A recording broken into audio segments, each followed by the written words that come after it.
Hi, this is Dennis with Second Chance Tackle. We're going to work on a popular level line reel today, and I think it's popular because it's inexpensive. It's the Okuma. It's the Classic. It's a 4.1 gear ratio. It's a level line reel, graphite casing. And as I've had these apart in the past, some of these actually seem to be the same internals as the Shakespeare Tidewater. But at any rate, we'll take this reel apart. If you happen to have it, you'll see how to service this reel. If you don't have it and you're thinking of buying it, you'll see how the reel is made. And if you're just interested in reel repair in general, you'll see the step-by-step process to go work on a reel like this. And I would encourage you, if you are interested in this type of stuff, to please subscribe to my channel. It's what keeps my channel going here on YouTube. So we start by removing some of the external pieces and parts. The first is a nut cap with a screw. You'll notice a couple of things. I have a protective glove on my hand, and I also use a parts tray to hold all of the pieces and parts that I've taken off. Once you take that off, you can take the nut that's on the holding the handle on. That's a 10mm nut, and you want to just reverse, go counterclockwise to take it off. This is a case where it is righty-tighty, lefty-loosey. It's not always the case on fishing reels, so make sure that if you're struggling with it, try the opposite direction. Some of them actually tell you or point an arrow at you in terms of which ways they go. Okay, with the handle removed, we can take the star adjuster out of the way. And I like to do this before I remove the side plate, just because it gives you a clear throw to the side plate screws rather than trying to move the handle around and negotiate all of that. Underneath here, you see one of the reasons why it's a less expensive reel. So we have a collar and we have a plastic bushing as opposed to a bearing. That's not a big deal, but it does save a couple of pennies, and all those pennies add up in terms of the cost of manufacture. Okay, so I'm going to take the side plate screws out. And as many of you know, I like to lay them on my desk as I take them out. The reason for that is sometimes these screws are different. They're either different because of the way that they are threaded, or they're different because of the way that they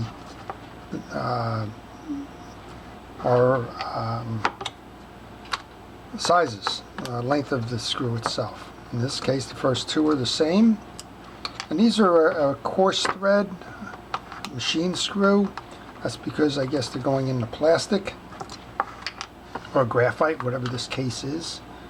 And you don't have a machine screw. But I've seen some where the ones where you have the post connectors are machined, and then the others are not. So make sure they're all the same size before you do anything. In this case, they all are the same length and the same thread type.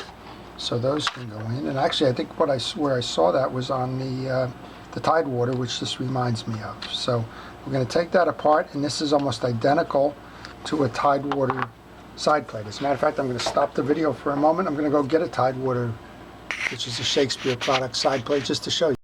So you'll notice in the last frame, this is your convector, and here is your Shakespeare Tidewater 30L. And this is the Shakespeare, the Okuma convector.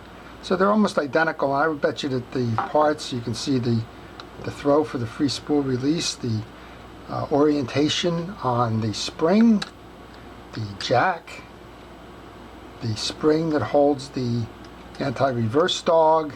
Almost everything here is identical. A little bit different mount here, but even that, as you notice, you have the same support system for the anti-reverse dog, the same indentation around the shell screws and the like. So I'm always fascinated by that, because Shakespeare and Okuma are two different companies.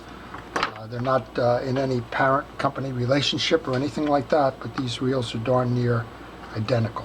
I'm just going to lay this down for a moment. We'll come over to the non-gear side just to clean this up as part of the service. I do notice that there's a little bit of grease and grime right on the spool shaft, so before I even get going there, I'm just going to wipe that down. We're going to pull the spool off. Now this has got braid with a mono leader on it. Just like I say with the monofilament, I don't like to keep the line on a reel more than one season. even with braid, it's not that expensive. If you're going to fish the reel heavily, I recommend replacing it at the end of the season. So I'm just cleaning a little bit of the dirt out of there, and more importantly, I'm just checking to make sure there's no broken line or anything like that that might impede the operation of this reel. This reel does look like it's been fished pretty well, so it's always good to do that cleaning on an annual basis. And in particular, when you clean, make sure that you're checking for broken pieces and parts, like I'm doing here on this idler gear. I want to make sure that all of the teeth are in there, and I also want to make sure that it is turning freely. And we seem to be in good stead there. I'm going to just rotate this so I can move the worm off to one side, because I want to open up the pawl cover here and do a lubrication on that. So just need to grab a screwdriver.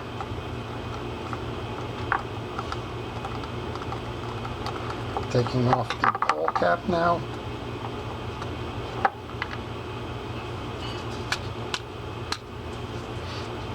And then we'll just grab my reel oil, put a drop of oil in there so that the pawl continues to move freely.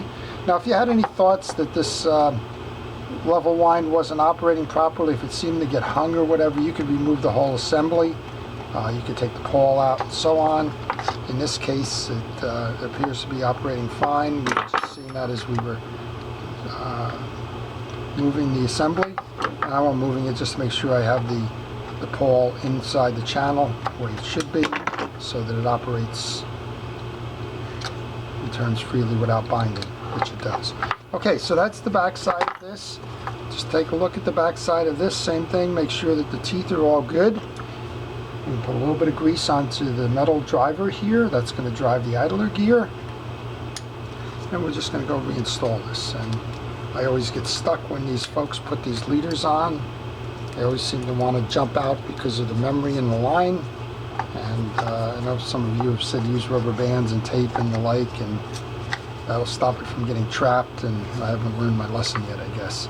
Alright, I'm just going to finish this by putting some grease onto the spool shaft, and then we'll turn our attention to how to service this side plate. So there's two things that are going on here. We have mounting screws, and we have the screw that holds the gear assembly on.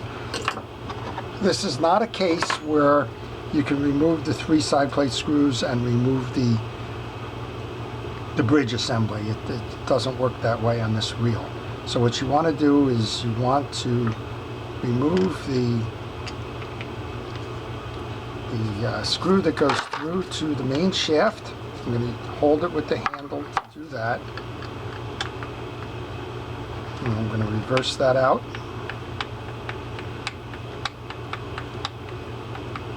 And there should be a washer under this as well, unless that's a contained screw and washer there. Some of the assemblies that has the washer on it, we're just going to leave it. Some of the assemblies may use a C-clip.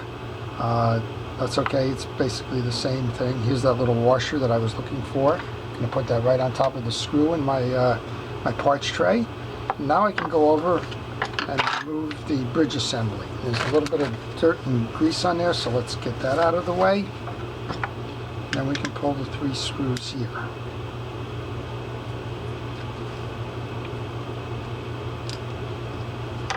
And what I like to do at this point, before I go any further, I want to remove the spring that's holding the anti-reverse dog on, because I've had these things shoot out at me in the past. So I'm just going to pull that off right now to relax the tension on that spring, so that when we go to remove the bridge, if the anti-reverse dog gets pulled with that, I don't have it shooting across the room. Alright, this is the third, and that'll remove the bridge plate. Again, check to make sure that the screws are all the same, and then you can put them into your parts bucket. Now your bridge plate will come off. And this shows you the setup here for the main gear and the anti-reverse dog. The anti-reverse dog is going to ride inside, and with that I'm going to remove now the jack and the yoke and the spool gear, just so we can clean this case. So this is held on by a little screw up top here, so let's get the screw out. Right into the parts tray, that's why you don't lose it. And then this whole assembly just came out with that. So we have 2 springs that ride on the post. Get them out of the way. We have our gear side assembly here and our jack. Those can go in next. Here's the second spring I was looking for. And we can pull this. This is on a pivot. So you can pull that. And then we have the main gear that can come out. So you push that through. And this is why we want to get to this point for the servicing on the drag washers to make sure that those are okay. There's a collar, and then there's a tension washer, and then there's a balance of the washers inside the main gear. So I just pulled that off because we want to clean around the shaft. And we can just put that right back down. We want to get the washers out of the assembly here, and these are felt washers. Felt washers don't need oil, don't need grease, they need oil. You just need to keep them fresh. And there's nothing wrong with felt washers. Some people think that felt washers are a cheap alternative or something. It's really not the case. Felt washers are used in high-end reels. I just did a Shimano Ultra before, and that had a felt washer on it. So speaking of washers, from the bottom there's a washer that goes on that channel there. And I'm just cleaning up some of the dry grease that's in here. So the whole idea with these washers is to keep these things flexible so that they don't tear. Now if you happen to have a heavy usage for the reel and you find that you're tearing them up, like Penn Fierce for example has felt washers in it as well. For the older versions, I think they finally changed over to the HT100s. But if you're finding that you're tearing up the felt washers, then you can go make a changeover. You can make that either to a Carbon Tex, or if it's a Penn product, you can make it to an HT100. But you don't have to unless you're tearing them up. So pay attention to what you're doing when you come to your annual service. Okay, so first felt washers in, then we go to a round washer. Then we put the second felt washer in. And there's some green dye on here, but that has no effect on the washer at all. It's possible that somebody put grease on this and it happened to be green grease. That's okay. Now we have a tabbed washer or an eared washer for the second one into the stack. Then the last of the felt washers. Again, some drops of oil on that. You don't have to flood it, but you do need to get some on there to maintain the flexibility of it. Then we had that little tension washer went next. And then we had the collar and the second cap washer on top of that. So that's your assembly for your main gear. Last thing we want to do is we want to clean this up. To do that, I'm going to grab a cotton swab. This case looks pretty clean, so there's really not much that needs to be done there.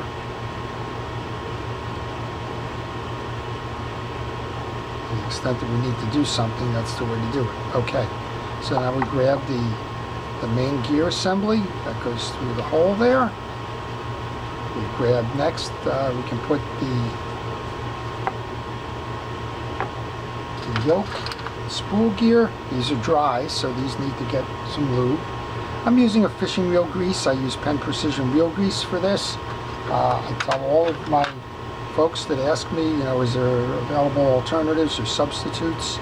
There is no substitute in my mind for fishing reel grease. I don't care what the manufacturer is, but I do care that it is fishing reel grease.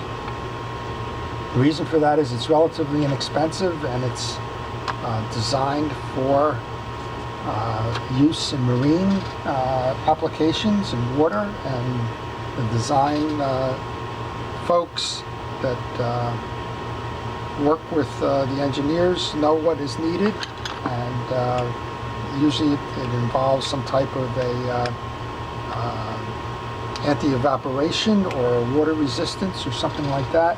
And I'm not an expert in that at all, but I would tell you that I'll trust the engineers on that to tell me that it's manufactured for this particular purpose, and use it. It will prolong the life of your reel, and if nothing else, it'll stop you from servicing the reel more frequently. I've seen people use Vaseline and household oils and that, and they just wear, it seemed to me that they wear down too fast. Okay, so that's how we reinstall the free spool lever then. We've put the springs in, put the jack on it, put the spool gear in facing outward because that's going to accept the ridge on the spool. We've put the main gear back in. Next up then is the anti-reverse dog.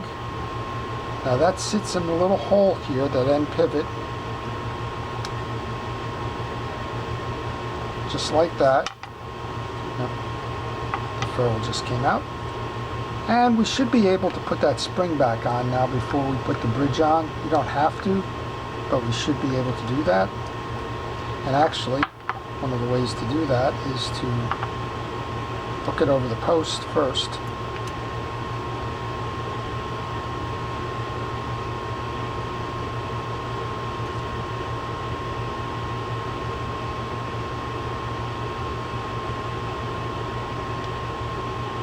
Kind of let it free float.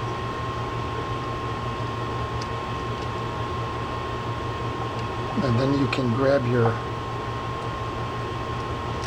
oh, thought I had it.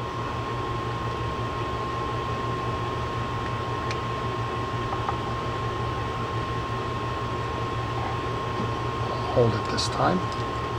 Bring your anti-reverse dog down.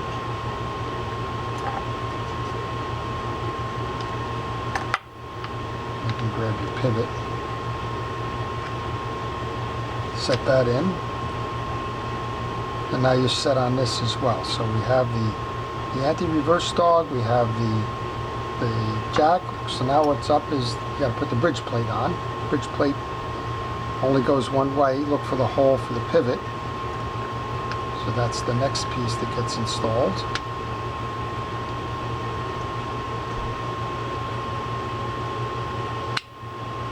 Should snap in pretty easily, which it just did. And in this case, I want to put the side plate screw on first, kind of reversing the way that we did this when we took it off.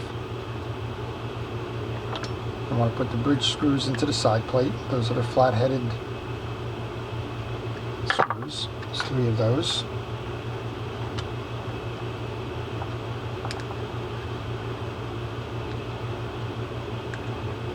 So this is an interesting reel, if not only because it uses a design that was a Shakespeare design for a different manufacturer, but also the relative simplicity of the reel. It, as you can see, it stays inexpensive because of some of the things, the casing, the lack of a bearing, the materials used, and so on. But you know what, for a basic fishing reel that you're going to go do some deep sea fishing on, it's going to hold up for its purposes. Alright, now I have that main screw that's going to hold the gear shaft. I have a washer underneath it. And we're just setting that all back so that we can hold that in place now. And just like coming out, it's got to be held going in. So I'm going to grab that handle again. And we'll finish this. And we can put our gear sleeve on. Next up then is the storage adjuster, but I want to put this back on the reel first. Just the way we took it off, we'll put it back in. So we've finished this reel, we've put the grease onto the spool shaft. Next up then would be to put this in place. Just rotate that, and we have 1, 2, 3, 4, 5 screws. We took those all out. We noted that they were all the same length. folks ask me at this point, generally when you're putting a lot of screws into side plates and the like, and it's a lot of effort by hand, can they use a mechanical screwdriver, such as a beast like this? My general recommendation is no. Don't go ahead and do that, especially with something like this where it's a plastic or a lightweight, maybe graphite or some kind of case. You can risk over torquing it, and that's going to either bind the reel, or in worst case it's going to fracture the reel side plate and you're going to have pieces. If you don't have the hand strength and need a mechanical screwdriver, then when you do this, for sure, leave it short so that you can finish the last turn or two of the screw by your hand. Okay, star adjuster's on now. Next up is the little tension washer for the handle, so that you don't back the star adjuster right up to the handle. Handle's up next. Handle nut. And we noticed that this was just a traditional threading, so in this case it goes on by turning it clockwise. And we should be able to put the hold fast on.